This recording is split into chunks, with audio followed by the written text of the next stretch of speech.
Hi, this is my 1987 BMW 520D.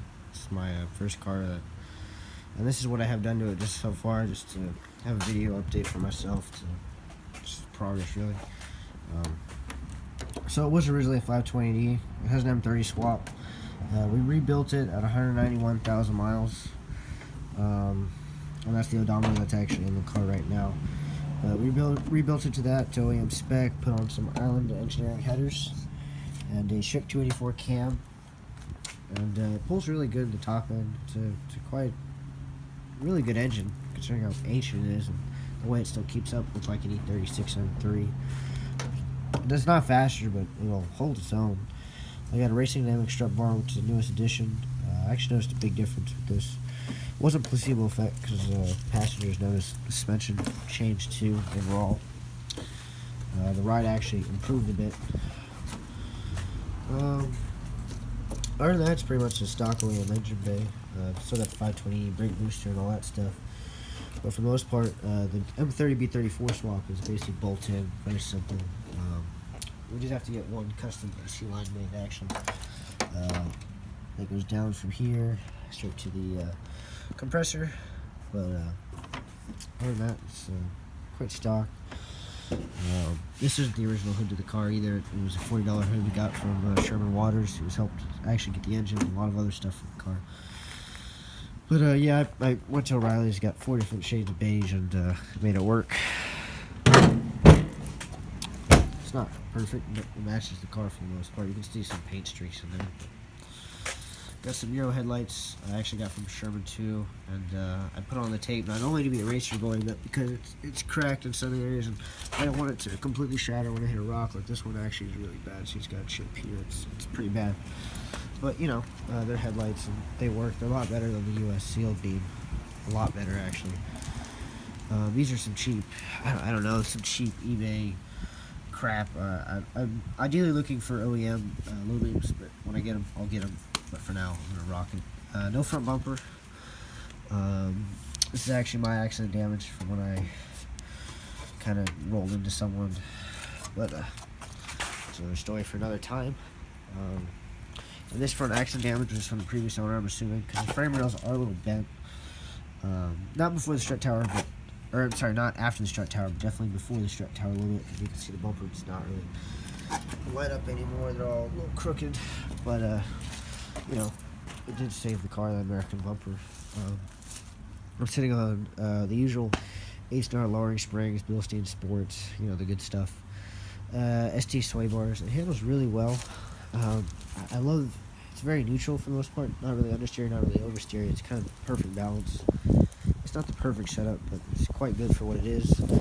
I have power flex subframe bushings in the rear and OEM trailing arm bushings. And in the front, it's all E28 replacement parts. I'm planning to go 750 uppers. I was going to go moose head, but he never has them in stock, and if I'm going to buy the part, I kind of need it in stock. I don't have money that often since I'm high school student on part-time job and stuff. But here's, these are both from an E30. Well, actually, both driver seats are from an E30. This is a cloth houndstooth E30 sports seat. I actually think they're really comfortable. It doesn't match, but it's so comfortable, and I don't see it when I'm driving. So, M-Tech 1, a steering wheel, which is it's an all right shape. I got it for less than $100, so it's pretty okay. I need to keep leathering it quite often. Better than that, it holds its own. It's missing the BMW M emblem, which I kind of find annoying, but I'll find one when I find one.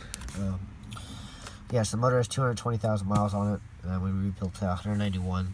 I put a lot of those miles on myself. I drive this car quite often.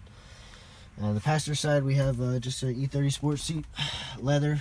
You know, got the duct tape on the bolsters. This is a passenger seat, and so is this one. So they're the best seats I could find. But you know, they work, they do their job. This is actually a E28 comfort seat headrest because it had a scalloped headrest, and I really didn't like it. And when I took it to the track, my helmet was at an awkward angle.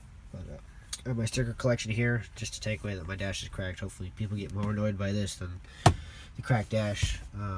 You know, good old double checked for accuracy McDonald's sticker, some SS Squid tuning stuff, just to decorate the car. Yes.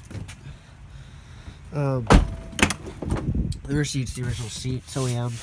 The only real damage is here, just like the headliner, which is original, and the only damage to it is right here. It's faded, of course, but you know, it works for the most part. The sunroof still operates. Paint is shot, as you can see, but pretty sure it's the original bronze. It just, you know, the clear coat goes. But the body, for the most part, is quite straight. I actually do have some rust. The only place I really have noticeable rust is kind of on this driver's side. That's why the jack points are crumbling in. The seam is actually separating here. But the floor pan itself is quite solid, so basically this whole drainage area, which is of course the hardest area to fix to and work on, is all messed up. But I have a nice film of oil in my car from some oil leak that we haven't really tried that hard to diagnose. It's quite annoying, but there's rust proofing the bottom of my car. It has a 346 LSD in the back, 535 IS for a spoiler. It has basically a 2.5 inch pipe from the header's back to a MagnaFlow muffler that I got from the donor car for the engine. It still has its original Ralph Scomp plate, which is kind of cool in my opinion, from the car the dealer was originally purchased from. I have worked to prove that. The spoiler I actually got from someone who has an E28. He used to race it down here in Texas before he moved up to Indiana. Even have a crack-free rear bumper, which I actually got after someone. It was kind of, it was a two-way accident, but anyways, I think I do bumper. You know, but you know, of course you got my paint job. But for the most part, I'm trying to keep it as solid as possible.